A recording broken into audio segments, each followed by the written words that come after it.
მოგესალმებით ძვირფასო რადიო მსმენელებო, თქვენ უსმენთ FM 107.9-ზე რადიო ძველ ქალაქს.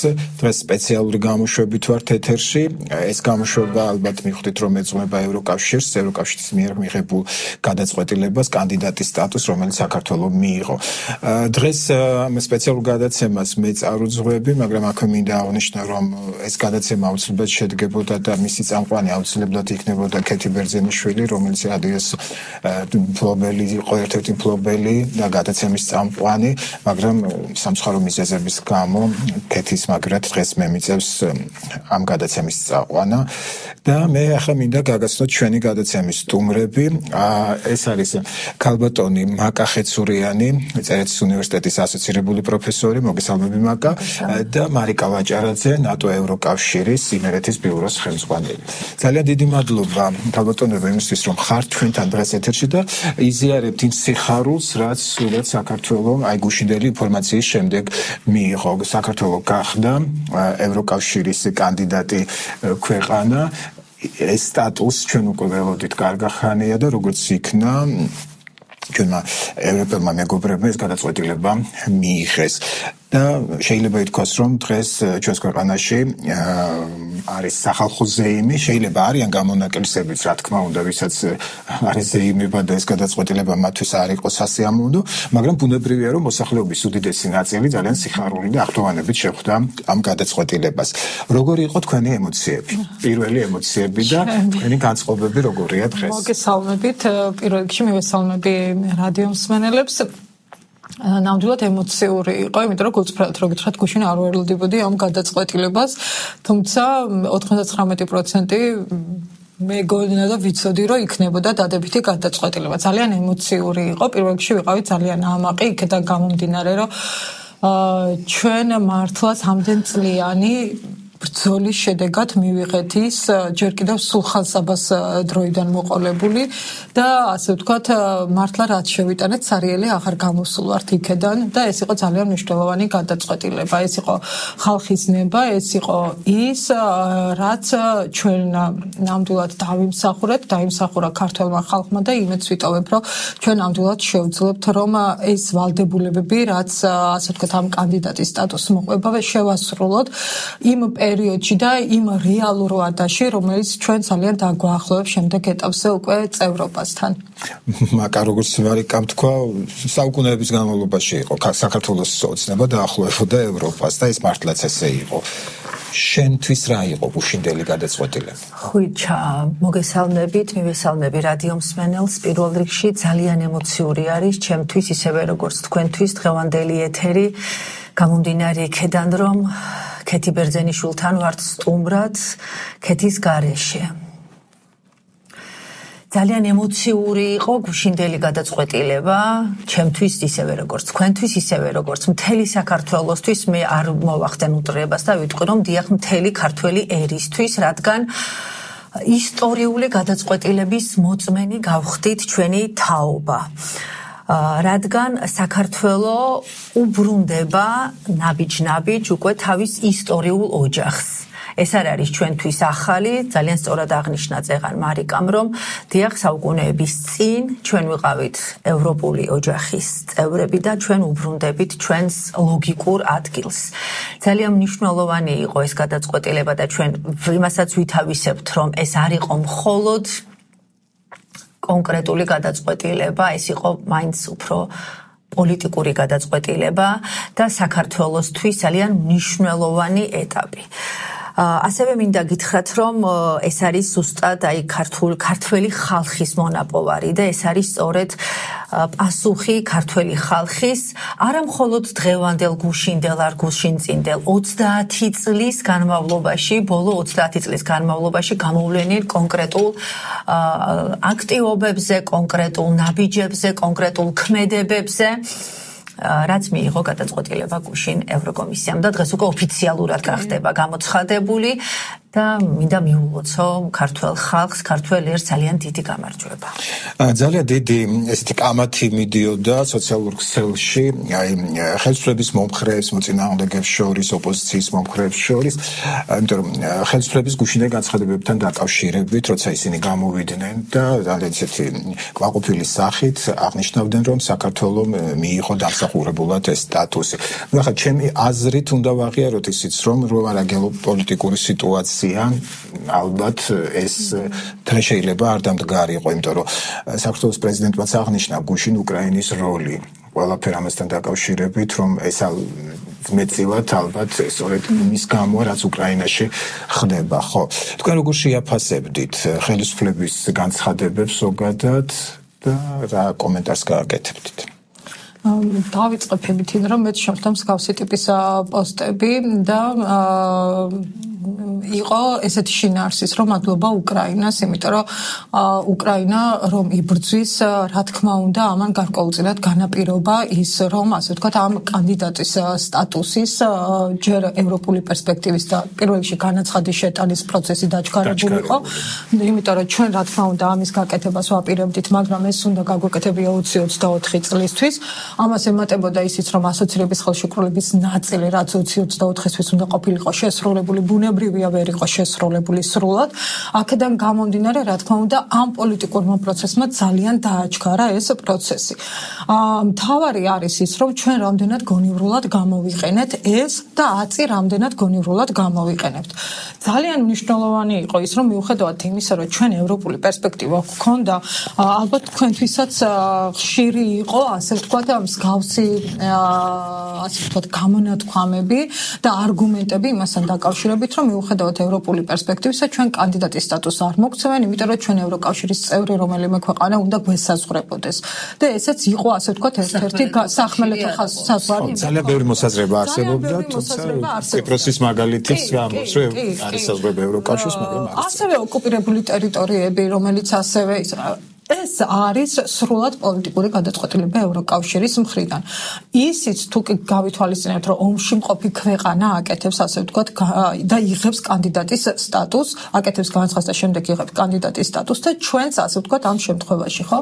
აი ძალიან მნიშვნელოვანია აი ეს გადაწყვეტილებები და ასევე ძალიან მნიშვნელოვანი არის, რომ უფრო მეტი სიფრთხილით მოვეკიდოთ, როდესაც რაიმე განცხადებას გავაკეთებთ, იმიტომ რომ პროცესი არის ძალიან მიმდინარე, მართალია ჩვენ სხვა სიფრთხეში გადავედით, ეს პროცესი უკან არ წავა არც ერთ შემთხვევაში და ეს ასე ვთქვათ უნდა იყოს შემდეგ განვითარებადი, მაგრამ ჩვენ არ უნდა დაგვავიწყდეს ჩვენი მეზობელი თურქეთის მაგალითი.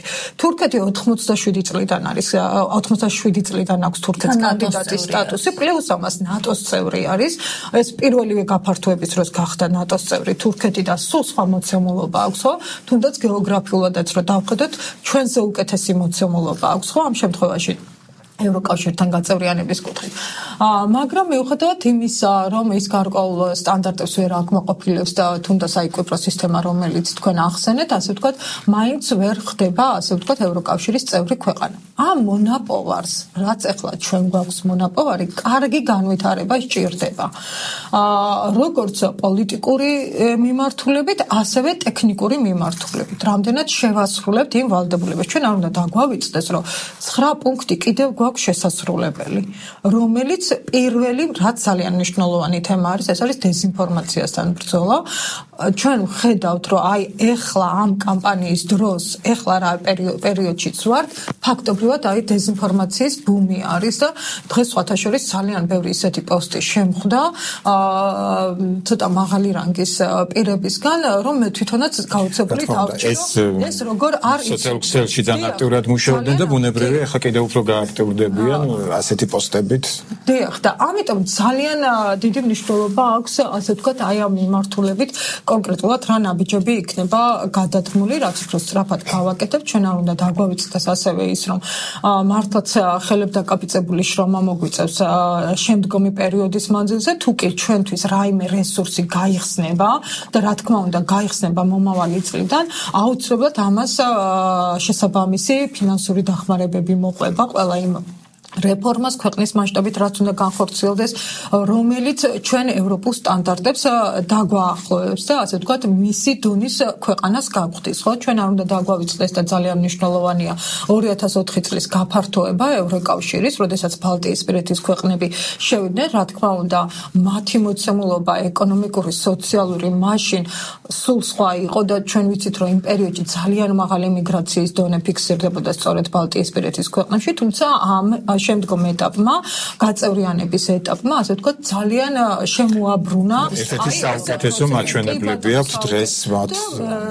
ესეც კიდე ამ მიმართულებითაც თუ კი გავავლევთ ჩვენ პარალელებს, მაგალითად პოსტსაბჭოთა ქვეყნები, რომლებიც დღეს არ არიან ევროკავშირის წევრი ქვეყანა და ისინი ვინც არიან, რო შევადაროთ ცხოვრების დონით, ეკონომიკური, სოციალური და სხვა მიმართულებით, საკმაოდ დიდი განსხვავება არის.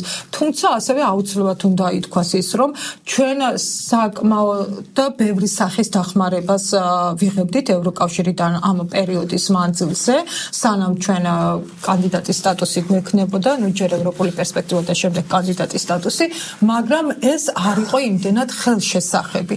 ამიტომ, რა თქმა უნდა, შემდგომი პერიოდი იქნება ის ეტაპი, რომელიც ნამდვილად თითოეულ მოსახლეზე აისახება სწორედ ამ კანდიდატის სტატუსის მონიჭების ეტაპზე. მარიკა, იმედია, რომ ჩვენ თურქეთის ბეც არ გავიზიარებთ და ჩვენ აუცილებლად გავხდებით ევროკავშირის წევრი. 9 ვალდებულებები ახსენეს შენ და ეს ვალდებულებები ხშირად ანტიევროპული განწყობის ადამიანები ისე აწვდიან მოსახლეობას, თითქოს ეს არის რაღაც ვალდებულება, რაღაც ჩარჩოებში მოქცევა. პირიქით, ეს არის ვალდებულებები, რომლებიც უზრუნველყოფს ჩვენი მოსახლეობის კეთილ ცხოვრებას, მათ ჩვენი ქვეყნის განვითარებაზეა ორიენტირებული. შენი შეფასება როგორი იქნება მაგა? იმ თუნდაც იმ ვალდებულებებთან დაკავშირებით და თუნდაც აბსოლუტურად ეთანხმებით იმაში ხვიჩა, რომ ეს სტატუსი, დღევანდელი სტატუსი ჩვენ უკვე რა თქმა უნდა გვაძლევს გარკვეული ვალდებულებების, ესე ვთქვათ, ნუსხას. ოღონდ ეს ვალდებულებები პირველ რიგში ჩვენივე ინტერესებიდან გამომდინარეობს და ჩვენთვისვე არის საუკეთესო. მე მაინც ვთვლი პირველი რიგის ვალდებულებად ალბათ იქნება ქართველი ხალხის პასუხი 2024 წლის არჩევნებზე.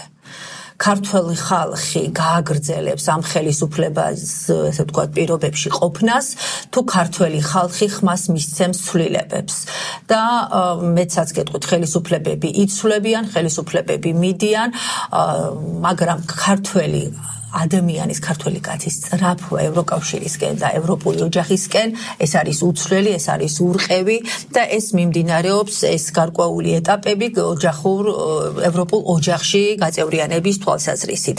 დიახ, ეს გარკვეულ ვალდებულებებს გვაკისრებს, ეს არის ზუსტად პლურალიზმის, დემოკრატიის განვითარების, ეს არის სწორედ ნაკლები პოლარიზაციის, ეს არის სწორედ საქართველოს კანონმდებლობის ჰარმონიზაციის, ევროპულ კანონმდებლობასთან გარკვეული ისაც დაკავშირებულია ნებისმიერი ჩვენთაგანის კეთილდღეობასთან, ხო?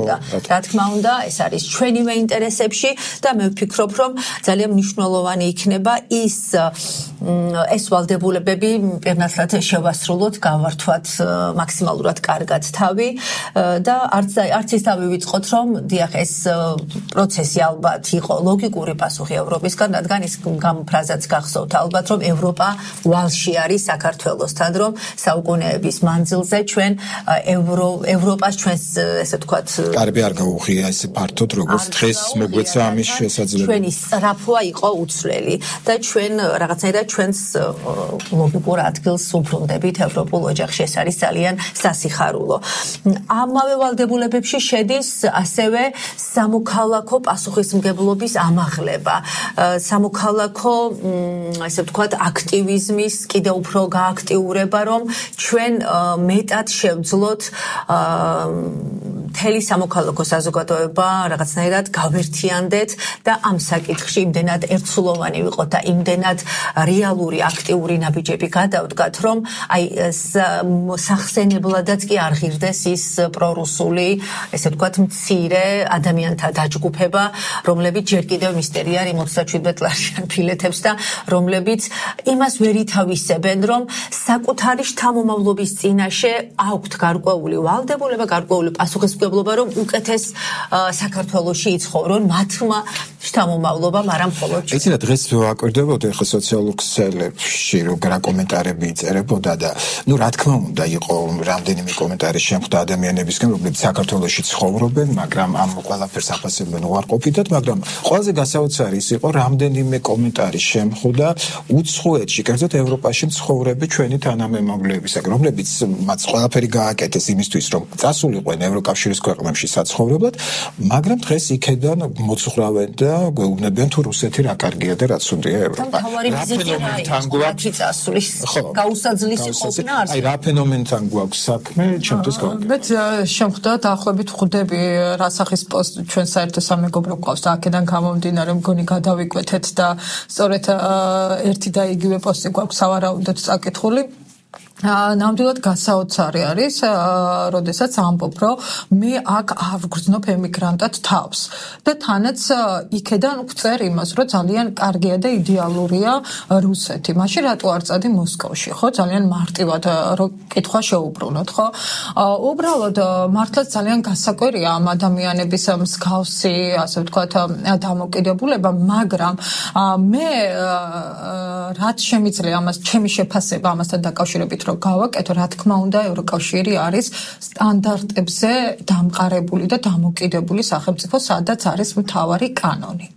ადამიანის უფლებები, ხო? აი ჩვენ და სავარაუდოდ ისინი ვერ ემორჩილებიან იქაურ კანონებს, არ მოწონთ იქაური კანონები, იმიტომ რომ იქ არის, ასე ვთქვათ, საკმაოდ მკაცრი, სადაც ძალიან მარტივად შეიძლება თუნდაც სიგარეტის ნავწვის გამო დაგაჯარიმონ, ხო, რომელსაც გადააგდებ ქუჩაში, ხო?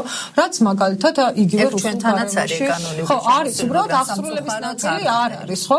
ანუ სავარაუდოდ მსგავსი ტიპის ჯარიმები, ასე ვთქვათ, მსგავსი ტიპის რეგულაციები არ მოწონთ.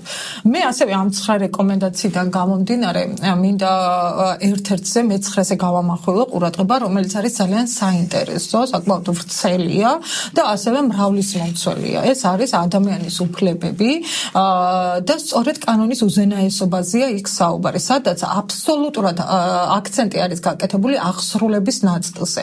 ჩვენ რა თქმა უნდა ამ ასოცირების ხელშეკრულების ნაკისრი ვალდებულებებიდან და შემდგომ ეტაპზე ძალიან ბევრი კანონი მივიღეთ და პარლამენტმა იმუშავა, კი ბატონო, მაგრამ აღსრულების ნაწილი სადა გვაქვს, ხო? აი რამდენიმე სფერო არის, სადაც ასე ვთქვათ შესაბამისი სტრუქტურა. კანონს არანაირი ძალა და არანაირი მნიშვნელობა არ აქვს თუ ის რეალურად არ მუშაობს. ასე ვთქვათ ქმედითი, ხო? აი მაგალითად იგივე შრომის უსაფრთხოება რო ავიღოთ, იგივე სურსათის უვნებლობის თემა რო ავიღოთ, ეს ორი თემა, რომელსაც მაგალითად მოყვა შემდგომ, ასე ვთქვათ, შემდეგი მარეგულირებელი, ხო? თუმცა ახლა მაკმაც ახსენა აქ, რომ აი გვაქვს მაგალითად სიგარეტის ნამწვის გადაგდებასთან დაკავშირებით, მაგრამ გინახავთ ვინმე ამაზე დასჯილი? ეს კანონი გვაქვს 2017 წლიდან. არა, 2015 წლიდან წარმოიდგინეთ ნარჩენების მართვის კოდექსი შემოვიდა ძალაში და დღემდე თითოეულა ხელშემოსაწვევის შემთხვევები იქნება აღსრულების. 3 ინსტანცია არის ამაზე პასუხისმგებელი: ადგილობრივი თვითმმართველობა, ჩინაგან საქმეთა სამინისტროც და გარემოსტატუსის ასევე ძალიან მნიშვნელოვანია ამ მე-9 პუნქტში, აი მედია თავისუფლება. იგივე სამოქალაქო სექტორის გააქტიურება, თანამშრომლობა.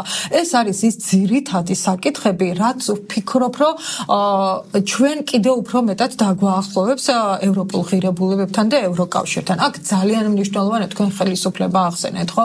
აი ეს ისეთი საქმე არის ევროკავშირში, ასე ვთქვათ, ინტეგრაცია, ყველა სექტორთან თანამშრომლობა უნდა მოხდეს და დეპოლარიზაციასაც ითვალისწინებს, ვიცით, აქ ხო ეს თემა ძალიან მნიშვნელოვანია. ანუ პირდაპირ გვეუბნებიან, რომ თქვენ თუ ამის გაკეთება გინდათ და თუ გინდათ ევროკავშირის წევრობა, ერთად უნდა იმუშაოს სახელმწიფო ორგანოებმა, ასევე იმ, ასე ვთქვათ, თავარმა მოთამაშეებმა, მედიამ, არასამთავრობო სექტორმა, სამოქალაქო სექტორმა, იმისთვის, რომ ასე ვთქვათ, მივაღწიოთ აი ამ შედეგს, ხო? არ შეიძლება, ასე ვთქვათ, კონკრეტული, ასე ვთქვათ, რგოლის დადანაშაულება რაღაცის შეუსრულებაში, ხო? მედია თავის საქმეს აკეთებს, სამოქალაქო სექტორი თავის საქმეს აკეთებს. პირიქით, ვფიქრობ, რომ ეს ყველაფერი უნდა წავიდეს თანამშრომლობისგან იმისთვის, რომ ჩვენ გვაქვს საერთო მიზანი, რომ რაც შეიძლება დროულად და მე მინდა რომ გავახშერო ჩემი სურვილი და იმედია ეს სურვილი ახდება 20-30 წლისთვის ჩვენ აუცილებლად უნდა ვიყოთ ევროკავშირის წევრი ქვეყანა. მე ჩემი სურვილია მარიკა უფრო მალეც მოხდეს ეს, მაგრამ ნახოთ დაველოდოთ წლები. თავად ხადეთ რომ გაფართოებას გეგმავენ 20 საათზე. გეთანხმები თანამშრომლობის გარეშე ნამდვილად შეუძლებელია და მე იმედი მოგდავიდა დავიტოვო რომ ეს ხელისუფლება იქნება თუ მომავალი ხელისუფლება 2024 წლის შემდეგ შეცვლიან რაღაც თავის მიდგომებს და აუცილებლად ითანამშრომლებენ როგორც სამოქალაქო საზოგადოებასთან ისე ყველა მიმართულებით. წინააღმდეგ შემთხვევაში ალბათ ევროპასთან დაახლოებაზეც ლაპარაკიც ზედმეტია. მეც ახლა რატო ვახსენე ის პოსტები ევროპაში ცხოვრები ადამიანების, იმიტომ რომ მე უბრალოდ მინდა ჩვენს მსმენელებს კიდევ ერთხელ უთხრა რომ ადამიანები რომლებიც რამდენად უნდა გჯეროდეს ჩვენ ახლა ესეთი ადამიანების რომ ადამიანები რომლებიც ყველანაირად ცდილობენ წავიდნენ შეერთებულ შტატებში, წავიდნენ ევროკავშირის ქვეყნებში, იქ ცხოვრონ, იქ წაიყვანონ თავიანთი შვილები, იქ აიწყონ კარიერა, ამ დროს ჩვენ გვეუბნებიან რომ თქვენ იმეგობრეთ ვინც დარჩით მაგ რუსეთთან. ცოტა არალოგიკურია, ხო? თუ კარგია რუსეთთან, თვითონ წასულიყვნენ როგორც შენ ამბობდი რუსეთში და იქ გაეგზელებინათ ცხოვრება. კი, არა მარტო ქართველების, თავად რუსეთის ისტებლიშმენტის თუ არსებობს ესეთი წარმოადგენლები, თავიანთ შვილებს ასწავლებლად, თავიანთ ოჯახებს სამკურნალოდ რატო უშვებენ ევროპის ქვეყნებში? რატო უშვებენ ამერიკაში? ერთი კიდე ძალიან გუშინდელი გადაწყვეტილება ყველაზე მეტად ჩვენთვის იყო რა საკითხში ამახელვებელი. ერთი ქალბატონი არის ლია ჩლაჩიძე, რომელიც ერგნეთის მუზეუმის დირექტორია და გუშინ დამირეკა liam და მომილოცა და მეუბნება რომ რაღაცა პირადად შენ გილოცავ და ჩვენთვის იყო ეს ძალიან ამახელვებელი და განსაკუთრებით ეს სტატუსი ასე ვთქვათ კანდიდატის სტატუსი განსაკუთრებული სიგნალი არის აფხაზებისთვის და ოსებისთვის. იქედან გამომდინარე რომ ჩვენ ეს კანდიდატის სტატუსი მოგცემს იმის შესაძლებლობას რომ უფრო მეტად განვითარდეთ და მგონია მიმზიდველი გავხდეთ და მგონია რომ მათ ეყოფათ გონივრულობა რომ სწორი აქცენტები და გადაწყვეტილებები მიიღონ. ასევე ძალიან მნიშვნელოვანია ჩვენთვის კონფლიქტების მართვის სტრატეგია, რომელიც ასევე უნდა გქონდეს და გვაქვს უფრო სწორად და შემდგომ უნდა იყოს ეს ამოქმედებული და სწორედ როდესაც აი ამ ნაწილის შესრულებაზე გადავალთ, ვფიქრობ, რომ აფხაზებს და ოსებს ძალიან მკაფიო ნაბიჯების გადადგმა მოუწევს და თუ კი ვთქვათ ამას ჩვენ გლობალურად შევხედავთ, ფაქტობრივად შეიძლება ხმამაღალი განცხადება იყოს ეს ჩემგან ამ მომენტში, ამ გადმოსახედიდან, მაგრამ მე მგონია, რომ საბოლოოდ დაკარგა რუსეთმა ჩვენზე გავლენა. აი ამ გადაწყვეტილებას. თუმცა ალბათ რუსეთი ყველაფერს გააკეთებს იმისთვის, რომ საქართველოში სიტუაცია არიოს, თავარია ქართულ ხალხს ეყოს გონიერება, რომ პროვოკაციებს არ წამოიღოს. ძალიან პოლიტიკური გადაწყვეტილება თქო, ევროკავშირიც ხვდება, რომ თუ თვითონ არ ესე ვთქვათ, დაიღენებს გვერდით საქართველოს, მაშინ ჩვენ ყველა ვარიანტში ვხვდებით უკვე რუსეთის.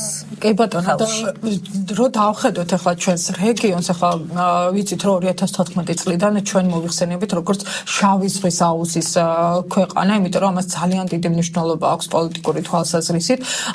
ვინა ვართ რეგიონში, ხო, სომხეთი, აზერბაიჯანი, სომხეთი, რომელმაც ასოცირების ხელშეკრულებაზე ხელმოწერის წინა დღეს თქვა უარი, რომ აღარ აწერდა ასე ვთქვათ ამ დოკუმენტს ხეს კონკრეტული გავლენებიდან გამომდინარე, რუსეთი და თურქეთი, რომელიც არ არის ევროკავშირის წევრი ქვეყანა. ანუ ჩვენ ვართ ასე ვთქვათ ამ რეგიონში ევროკავშირისთვის ერთ-ერთი მთავარი დასაყრდენი. დაუცებელია სასურველია რომ ეს შანსი კარგად გამოიყენოს ჩვენმა ქვეყანამ.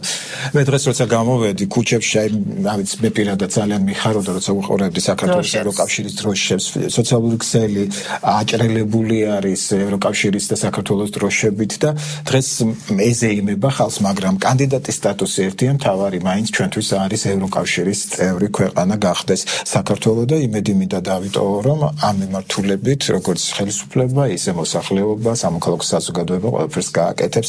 ძალიან დიდი მადლობა მინდა გაგიხადოთ სტუდიაში მოსვლისთვის, საინტერესო საუბრისთვის. მე შეგახსენებთ რომ თქვენ უსმენთ რადიო ძველ ქალაქს, რომლის სპეციალურ გამოშვებას, რომელსაც მე ჟურნალისტი ხვიჩა ვაშაკმაძე უძღვებოდით. გემშვიდობებით მომავალ შეხვედრამდე.